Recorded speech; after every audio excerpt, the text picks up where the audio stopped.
Hello friends, how are you today? I feel like crud. This, whatever is going on in my head right now is terrible. Today was a great day too. Like, it was beautiful. Early when I got to work this morning, my boss was like, hey, I have some work for you to do in Elkins, which is this like super amazing small college town that's like in the middle of nowhere, West Virginia. And it's like I don't know if it's a liberal arts college, but the town feels like a liberal arts college type town. It's just this quaint, nestled in the mountains of West Virginia, little town. You know, the only real industry there used to be forestry. I don't know if it still is, but their main industry now is tourism.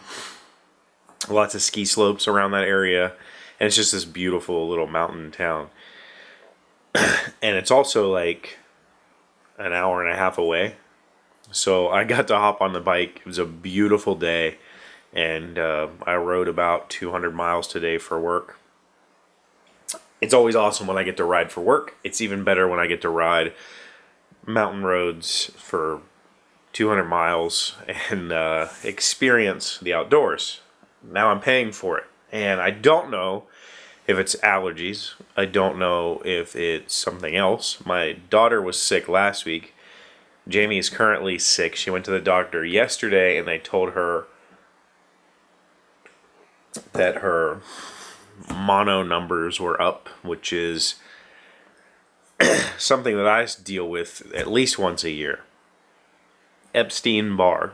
I don't know if Epstein Barr is the official name for whatever this is. Apparently, once you have mono, it just kind of sits in your system, and it can flare up whenever it feels like it.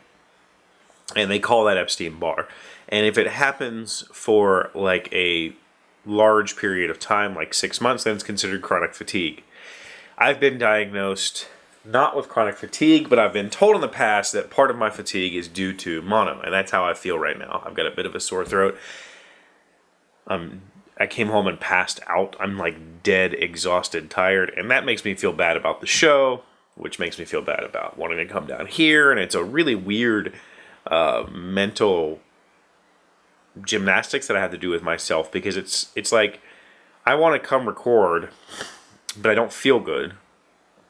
So I don't have the energy to do like a topic like we covered yesterday with the jointer, and I just want to record something, edit it together, and upload it. But then I don't have the energy to do it, and so then I lay there, and then I try to come up with something to talk about, and then it's just like, where do I go? I don't know what to do. Let me look up, and then I'm on the internet, and then, you know how it is when you accidentally open the internet. I end up chasing rabbits and researching stuff and talking about things, and it's just like then I get so distracted from doing the show that now to get back on track to come down here to do yeah.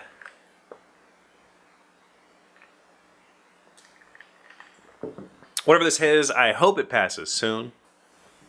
Very soon. Because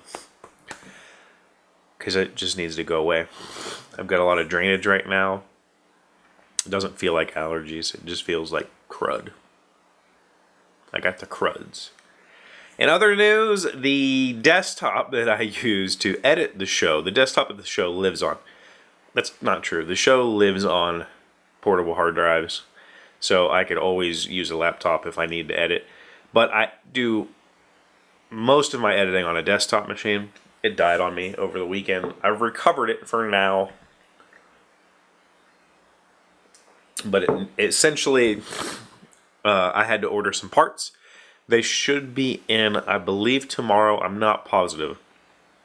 And I've thought about doing a PC repair, like, maybe I'll just put the parts in here on the show. Let me know in the comments down below. Give me a thumbs up if you think that's a good idea.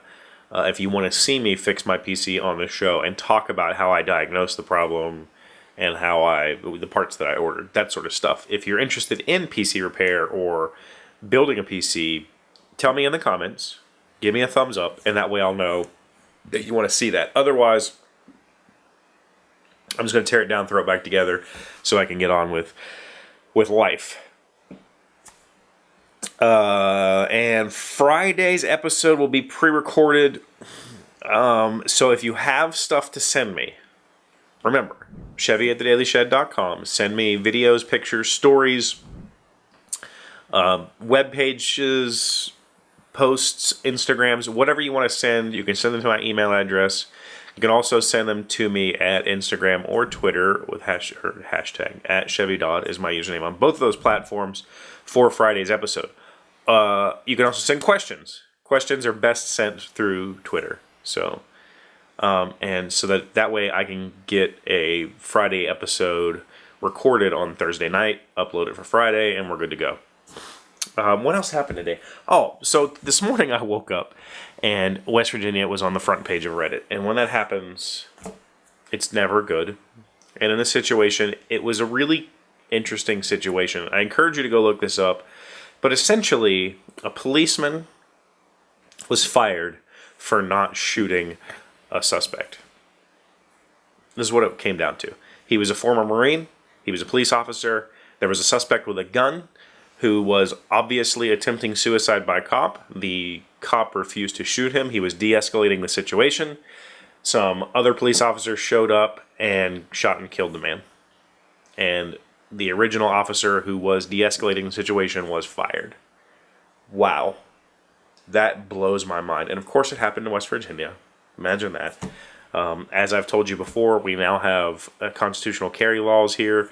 That wasn't a situation here. The guy was brandishing the firearm. He was, waving it about, but it was unloaded. It wasn't, regardless of whether it was unloaded or loaded, it doesn't matter. He wasn't going to shoot anybody. The cop knew it. And the other police officers did what they thought was correct in shooting the man. Right or wrong, it happened. Right or wrong, we are in the national news. It sucks. I really wish that things like that didn't occur in this world, that we could all find ways to better help people in desperate situations like that, other than shooting them in the head. It's stories like these, it's stories like these when I really wish we had a more socialistic society, particularly for mental health issues. I really wish that we had stronger institutional government, if you will, based mental health resources for people like that. Unfortunately, we don't, and some people are going to do the right thing and lose their jobs because of it. It's shit. I'll link it in the thingy down below. So leave me some comments. Definitely tell me about the PC repair for a future episode. Send me some stuff for Friday, and I'll see you guys tomorrow. Hey, Doc, wait! I want to ask you something. Hello, beautiful women and handsmen. My name is Dunga, and welcome to your random fact of the day on Chevee's Shed. This time, just a green screen. And I'm too lazy to edit it out, so hey Chevee, good luck with it! Anyways, did you know that George Washington in 1791 decided on the site of the White House? And that construction started in 1792 and finished in 1800. This means that George Washington never lived in the White House. And here's a fun bit of trivia for you. Which one is older, Buckingham Palace or the White House? I'll give you the answer when I return tomorrow. See you then, bye!